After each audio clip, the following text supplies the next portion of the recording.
Empire.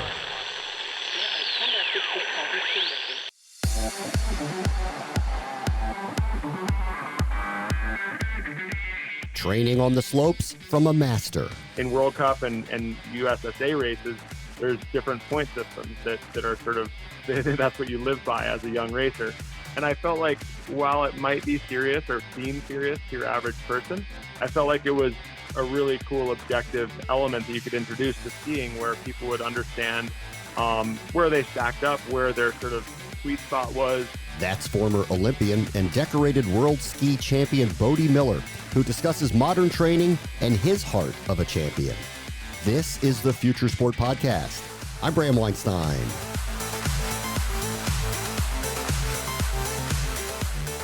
For the majority of the time, this show just singularly focuses on tech advances, but every once in a while, we end up swerving into the lane of the past and into the mind of a champion. Bode Miller was a fearless Olympic skier, and as you'll hear in this interview, it was his best friend and every so often his worst enemy.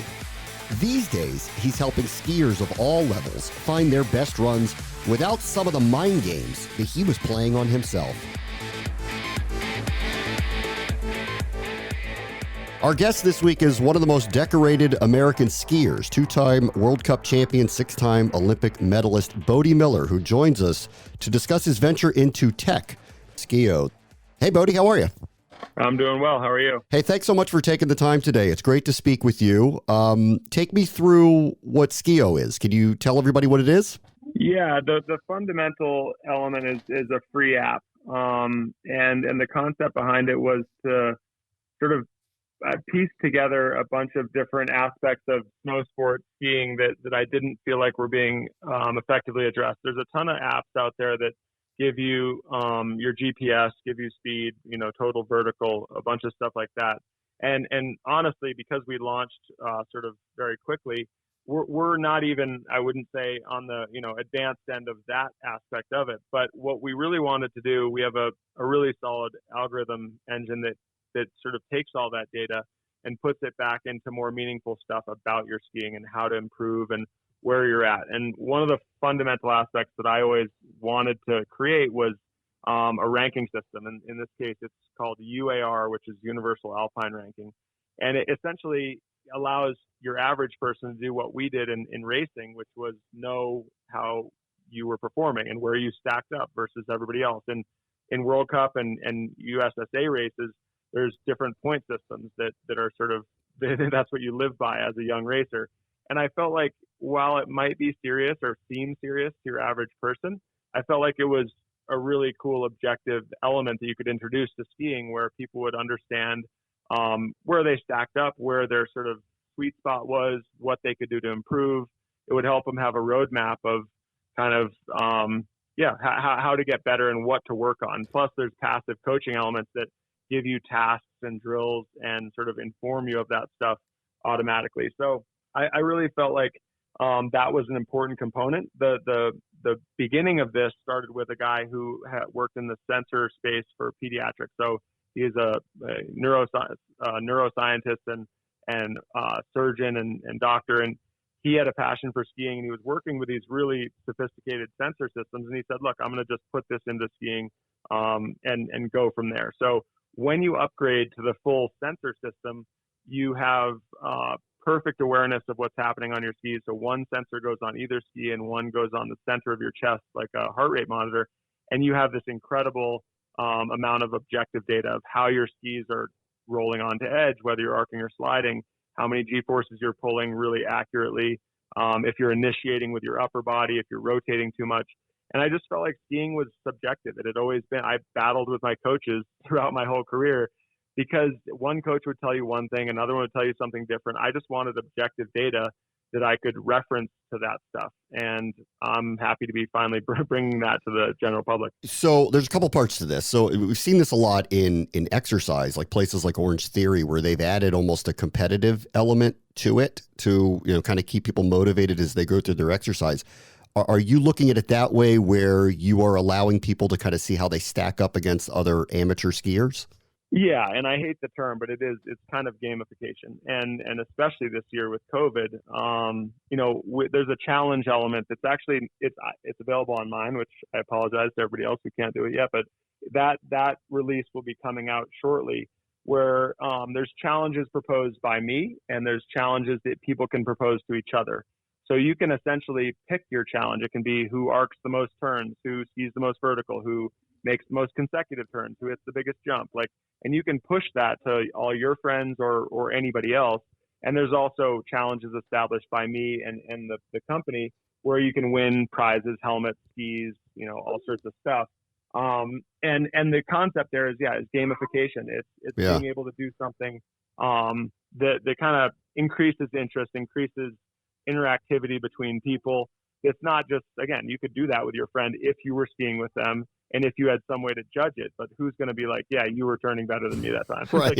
In a sense, you need objective data to have that make any sense. So, and what about like slopes and regions? Are you kind of putting in almost a ranking system to go into the competitive nature of this? Yeah, UAR will spit out a universal alpine ranking after 5 runs minimum. You get the free app, and again, it's there's no cost, and you don't have to upgrade if you don't want to. But then there's a paid version, and then there's the hardware is sort of the top tier. But with the free app, because it's only using the telemetry in your phone, there are a lot of assumptions about what you use. But still, the ranking system measures things like speed and ability to generate force in turns, and your accelerometer and how quickly you stop at times, and it'll give you a ranking based on 1 to 100 of where you stack up in the world of skiing. So nobody at this point is going to ever get to 100, because you'd be required to be a Michaela Schifrin or Marcel Hirscher on World Cup, and you'd have to ski that, and then you'd have to be an extreme skier who drops 50 and 60 foot cliffs and who does inverted jumps all the time, who can land backwards in powder, who can, there's such a range to skiing that ultimately there is no person who's the best, who's great at everything. But everyone kind of finds their lane, and it just informs you, and it informs you about your equipment too. If you can get direct objective feedback on which skis are working and what your total load is on your body, how much you're doing. And I think there's a lot. There really is. Everyone's always asked, like, who is this for? And it might sound a little silly, but it's really kind of for anyone who's putting skis on or thinking about it, from beginner all the way up to a World Cup skier who needs really solid baseline reference stuff from the beginning of the season to the middle of the season to the end of the season, when they're testing skis, when they want to know, is there a difference between these 15 pairs of skis that I've been racing on, and what is that difference? And you can't tell that just from your coaches looking at video and looking at split times that are once every 30 seconds in a course. Clearly I see a huge appeal for avid skiers and ones who do want to make it a competitive part of their life. For people like me, my family, we live in an area where we go up on weekends seasonally to areas. Could you take me through, for an amateur and a real strict amateur like myself, how does this help me? So there's a bunch of really cool parts about that. Is for one thing, the moment you put it on, right, it's going to be recording everything. So, but you also have a lifetime sort of chart that'll tell you this is where you ended last year, right? So you can compare, but it also, we took all the data that's generated from what you're doing skiing, and I would say it's nominally effective when you only have the phone.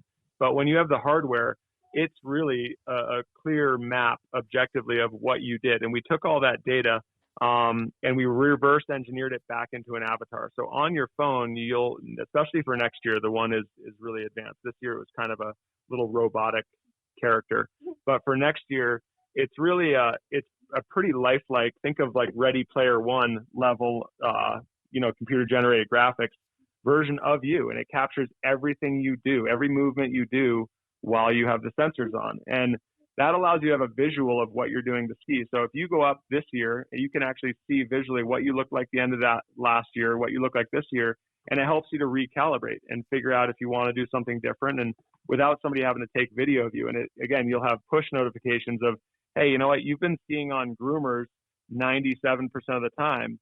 and you're on a 106 underfoot ski. Maybe try something a little narrower, and you'll be able to enjoy it more. Or, and we can also tell, because of the body position changes, we can tell fatigue, and it can do predictive analytics. So, hey, your position's really shifting back and your ability to generate force is going down. Maybe take a break or call it for the day. This is when injuries happen, that type of stuff. So from everything from informationally for beginners of just, a lot of passive information that comes through the app of, this is where, you should be skiing. This is what you should be working on. These are skis that might make sense for you. With no real sales pitch, you just kind of objectively saying that, all the way up to a roadmap and competitive, even for you, right, with your family. You don't have to be a racer to want to challenge your kids or challenge your wife to a little contest. Yeah. And you can specify exactly what that is. It can be anything. It can be a very nuanced challenge. Anything that's available in there is you can make your own challenge out of it. So I don't know if this is possible now. Can this thing tell you in real time how to make adjustments? Are we there yet where you're coming down the mountain and it's signaling you in some way to alter what you're doing? So as of you, that's a great question and very appropriate. As of now, sorry, I have a little one yelling at me. As of now, I'm not comfortable with any of the audio solutions for skiing because I just feel like it's a safety hazard to not have really perfect, clear hearing. I mean, if somebody's yelling, they're going to hit you. There's a ton of feedback that I've put a huge amount of value in for auditory, but without leaking the name, and it rhymes with hose, a very high-end audio company we're partnering in with to use open ear audio stuff. So no interference with ambient sound.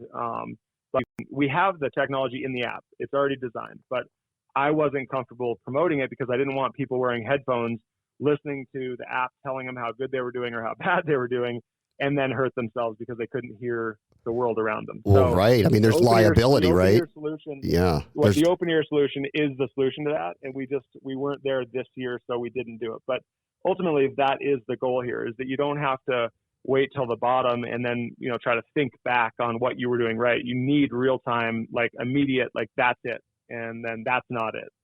That's where people will really, I think, benefit.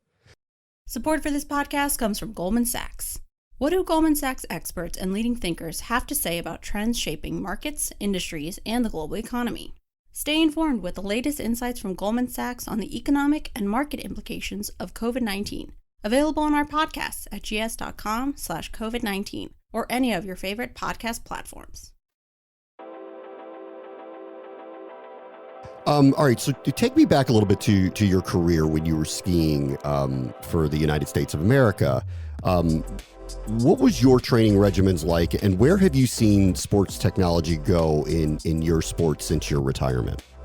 My training was pretty unique in that I was never, I've sort of, said it. I think a lot of people sort of take it as hyperbole or something, but I wasn't very physically gifted. I'm not the strongest guy out there. I'm not, I come from a skinny family. It was a lot of work just to get enough muscle, endurance, and mass to be competitive on World Cup. And there was no chance. If you looked at, the physical stats, just break it down objectively, physically, I was kind of in the middle to bottom on most things of objective physical criteria for World Cup racers. But I really had to work hard to figure that out. In the beginning, I built an eccentric machine. I don't know if you've seen it on some of the videos and stuff in my barn in New Hampshire, to just hyper load my body. And, I would call it successful, to changing my body enough to tolerate what World Cup demanded.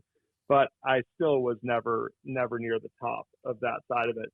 What I ended up realizing late in my career, there's a technology called B Strong. It was originally Katsu. It's a Japanese restricted blood flow technology that they've been doing for a long time, but they just managed to keep it pretty secret. And that technology allows you to somewhat restrict the venous return of the blood from your muscles and therefore trick your body into thinking that you're in oxygen deprivation and you're there. That's one of its primary measurements of how much work you're doing. And so you trick your body. So you're doing virtually no weight, but your body thinks you're doing a max weight workout. So you don't damage the muscle, because you're actually only you're doing curls with tennis balls, or you're doing body weight squats, which I could do 150 of if I had no restricted blood flow material on.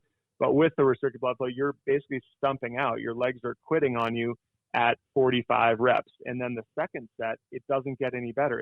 It starts off your second set, which is only 20 seconds rest in between, the way you ended the first set.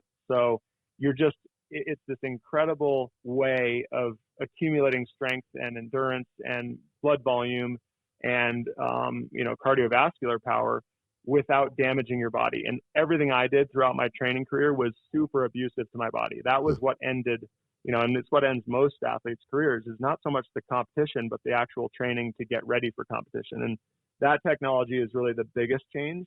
And unfortunately, it's still not widely used. It's just, unfortunately, it's a sneaky, hidden technology that would impact virtually every human on the planet. I mean, they originally developed it in Japan for cardiac patients who had heart surgery, and they would put this on just while they were laying there in bed, and they would tighten it for 1 minute and then relax it and tighten it. And they built new capillaries and little that your body would bypass little clogs in your arteries and do all this crazy stuff that dramatically improved time of recovery and overall outcome. And so there's an application for that technology for basically every human on the planet, and meanwhile it's known by a very, very select few. It's interesting because, we've talked to a lot of different athletes in a spectrum of different sports, and you're hearing things like load management now and all of these different kind of mentalities about how you're supposed to train to be at peak performance. And what I'm hearing you say is you were really in the old school method of you're going to beat your body down and push it to the limits. And maybe you're rethinking that a little bit, or do you not? And do you kind of look at it as that was my path to getting to where I got to?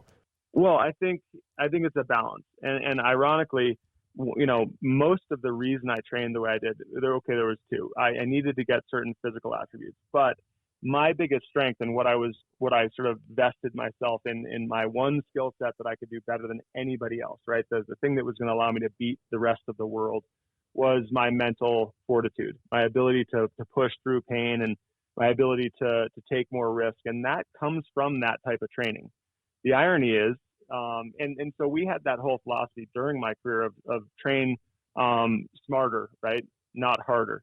And, the sports science developed during my career, really didn't exist in the beginning of my career. And it was really the prominent training routines by the middle to end of my career. And that was fine. You trained smarter, you trained less, and you rested correctly. And you ended up with physically really fit athletes who weren't as abused or beat up than you would have, say, in the old days. But you also ended up with athletes who didn't understand how to push through pain and limits, and who weren't just as mentally tough because the training was essentially a bit easier in a way. And that in ski racing is a death sentence. Like you have to be in the start gate feeling like your limits and how tough you are, and you have that chip on your shoulder of kind of badassness, I should say. And the irony is that Be Strong actually makes that it's even more dramatic, because for me, when I was doing, say, my eccentric squat, right, I'd have 450 pounds on there. It would take me 8 seconds to go down. I'm just doing a negative. So I would just hold the weight, go down into a squat. I couldn't really ever lift that much weight up, but I would just go down and resist it as much as I could. At the bottom, my machine would engage. It would lift the weight back up, and I would go and do another one down. And when I got to, say, 6 or 7 or 8 reps, I felt failure, right? And the reality was I was damaging my body so badly that if I had done 10 or 12, I might have ruptured my spine, or I could have blown out a disc. I could have separated my quad tendon. I could have blown out my patellar tendon. I was truly at the limit of what my body could take. With Be Strong, you're able to get to the same point of complete failure. Like you could not do another one. Meanwhile, there's no risk to your body. So you're kind of freed up to push all the way to the limit. Like if you're a bodybuilder and you're doing curls and you do one more rep, you'll rupture your bicep tendon, right? So you really are at a dangerous point. With this, you're still just curling tennis balls. So you're not going to rupture your bicep tendon. You're just going to find out how far you can push past your limit and therefore get those gains and become mentally tougher. So it really is like in my opinion, it's the best, most effective, most incredible training modality that I've ever seen. and it doesn't miss really anything. It's ironic. I mean, I wish I'd had that when I was younger. It would have saved me a lot of time and effort. And, I think I still would have been mentally tougher and more sort of able to push through limits than I am now. But mentally, it appeared in real time you were willing to take chances and push through as much as possible. Was that happening for you? I mean, you described this, you better be ready to do that. Were you pushing yourself even beyond the limits that you anticipated of yourself in real time, in real competitions? Yeah, but not so much physically. I mean, you have to respect those limits to some degree physically. What I pushed through and the way that I did it was unique, I think. Granted, I don't know what every other athlete's doing in their head, but I would build scenarios. So like a method actor might, I would make myself into something else in the start gate. So if you're just racing a World Cup to get the trophy and to get the 20,000 Swiss francs you might get for winning, you only have a certain amount of motivation. I would write down in my notebook, I'd build these stories, scenarios of saving my sister from drowning or of rescuing somebody from a burning vehicle where I had to lift the car up. But I would make it so real, and I would fill in all the details, and I would practice it, that in the start gate, that was my agenda. Like, that's where I would put my head. So I was racing to save my sister from dying. So people saw my intensity and they're like, Jesus, he looks like he's trying a lot. He's not good looking, but man, does he look like he's got good motivation. And that was my secret sauce. That was how I was able to take risks that other guys just logically couldn't take. And that was more in line and approach to the course. I was able, and then physically, I knew my limits. I knew what I more or less could and couldn't do. I still pushed it, but you have to respect that part or you just end up in the fence all the time. I tried it and I did end up in the fence a lot. So, but that was really the secret sauce. It was kind of like a version of method acting to put my brain into a position where I was racing for much more than just a World Cup win. In the moment though, how do you make that's not happening in reality. Like, how do you make yourself believe that? You just play it. You practice. Your brain doesn't know the difference, honestly. If you were to sit here right now, if you have kids, right, and you were to write down a story of your child in severe danger, right, somebody abducting your kid and running away through the woods with your kid, you'll have an immediate physiological response. Your hair on your arms will stand up a little bit. Your heart rate will elevate slightly. If you practice that and you build in enough details that your brain can't multitask. It can't worry about the course that you're about to see and be invested in that story. And once you get going on it, your brain can't switch back and forth that easy. It doesn't want to either. It becomes immersed in the story that it's running in its head, the movie that's playing in its head. And you just execute physically using that physiological response. So, I mean, I had times in the start gate where I was more or less sweating, standing still in 5-degree weather without doing anything. I mean, my heart rate's at 175, 180, just standing there because I'm so immersed in some super intense method acting process in my mind.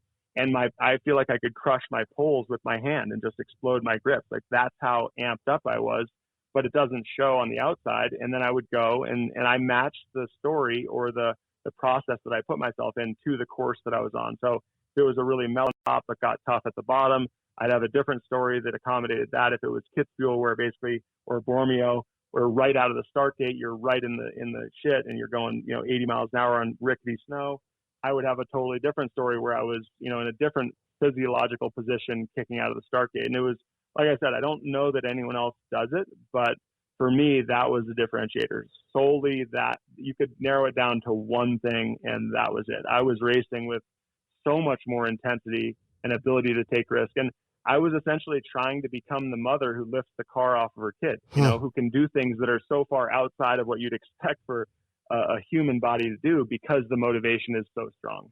Did you become a different person? Like, were you almost unrecognizable to your coaches and competitors when you were about to actually go race? No, because I'd done it since I was little, and I'd kind of always been that, and they knew to expect that. Like, I'm the kind of dude that made everybody wait at the top of the course. If I was starting 55 in a race, all the coaches, and this is early on in my career, it just didn't. When you've seen skiing your whole life, like every coach has, and they know they recognize it like night and day. It's like, this dude brings it, like really has like totally bad technique, bad tactics, bad physical ability, but huge intensity. And they'd wait. I mean, they waited every time because I was also capable of coming down. My first World Cup ever, I started 69. I started 2 from the end. There was only 71 guys in the race. I started 69 and qualified for the second run, broke into the top 30, and then ended up 11th in the race in my very first World Cup race. And that was so unheard of at that time in a giant slalom where the course deterioration was unprecedented, huge ruts. I mean, even the best guys had the best 5 guys in the race started 69. Probably none of them would have made the top 30, literally 0. And I did it the first time I'd ever been asked to. And that was simply because I had this incredible motivation that guys just couldn't, they didn't understand where it was coming from, but they saw it and they witnessed it and they were like, Jesus, that guy is if he can make it down, it's going to be trouble for the top guys. And it was just a matter of if I could get good enough and strong enough to actually make it down. This is a bizarre question. Have you thought about trying to teach this to other athletes? Like, put the tech part aside that we've discussed with all the things that you're doing. Have you considered imparting that kind of wisdom to other athletes? Yeah. And I've talked about it openly, really my whole career. But the challenge is that if you, like you asked a very good question, how do you make it believable? If you want to make it real, it's real. So theoretically, I've experienced uber traumatic, emotional, mental experiences thousands of times. Like I've experienced the almost loss of my family, my sisters, like all sorts of things 1,000 times. It's really demanding emotionally. I don't know that many people are capable of committing to that type of experience. I mean, there's times where I broke down in the finish line, in tears, not because I won the race, but because there was so much emotional strain on my mind. And even though it wasn't about the race at all, I had just gone through something for the 400th time that most humans would go through once or twice in their life. The experience of a loss of a loved one or some, rescuing somebody from something where you're just overcome with emotion at the end. And that part of it was real. I mean, by the end of my career, I stopped doing this because I'd hit a point where I was like, I can't take it anymore. It's too much. It's not worth it at this point. I'll just race on my given ability. Luckily, at that point, I'd gotten good enough with all my experience and maturing that I was still competitive. But there's a reason I wasn't winning as many races at the end of my career. I mean, the last 4 or 5 years, I was very strong, and I still had the ability to win in all 5 events, but I didn't win races, and that's really the differentiator. Yeah, it's funny for people like myself on the outside. We look at you all and we think what they're dreaming about is greatness and fame and money and the medals and all this adulation, and at the same time, clearly, a lot of us had no idea what was going on to get you prepared to do the things that you were doing at the level that you were doing it. I think skiing is a bit unique too. Probably, I mean, there are other sports that are certainly in the same category, but the consequences of pushing like I did in skiing are so severe, and the margins are so thin. I mean, you can be winning, and then you hook one tiny piece of snow on your edge, you face plant, and you're paralyzed or dead. Like it can be that dramatic, and I've seen it with my competitors and throughout the history of the sport. So it doesn't lend itself to taking a ton of risk. I mean, the consequences are so severe and the recovery times are so long, and people tend to not do it. So that really was what opened the door for me to be successful, even though I was quite a bit worse than a lot of guys in a lot of different categories. But if I was willing to do this and if I could survive the crashes, I was able to have a lot of success. It's wild.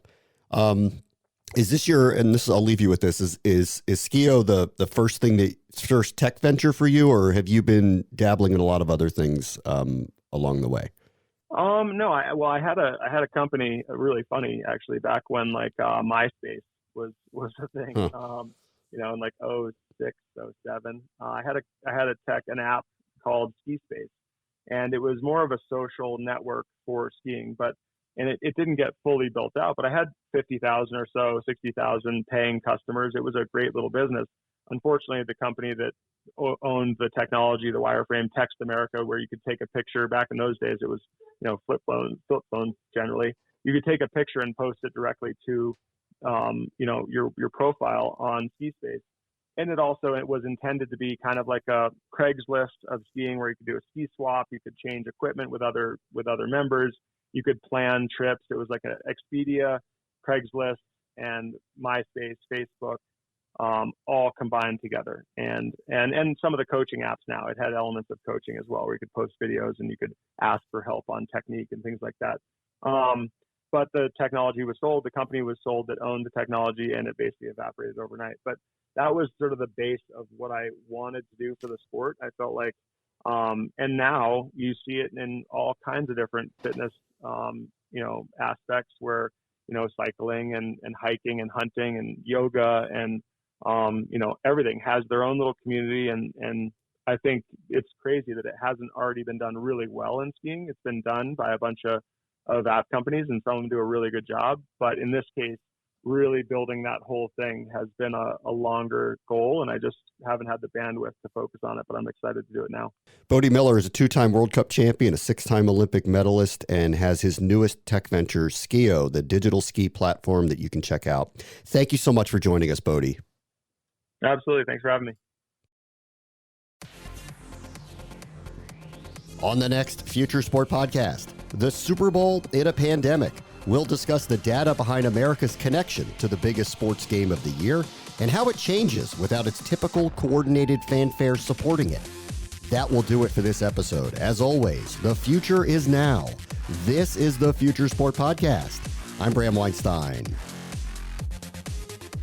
The Future Sport Podcast is brought to you by 3 Advance, developers of sports tech apps that are AI-powered and UX-focused. So if you're looking to create some apps for your startup or your sports biz calls for some artificial or business intelligence, you should check out 3 Advance. They're incredible. Go to 3advance.com. That's the number 3advance.com.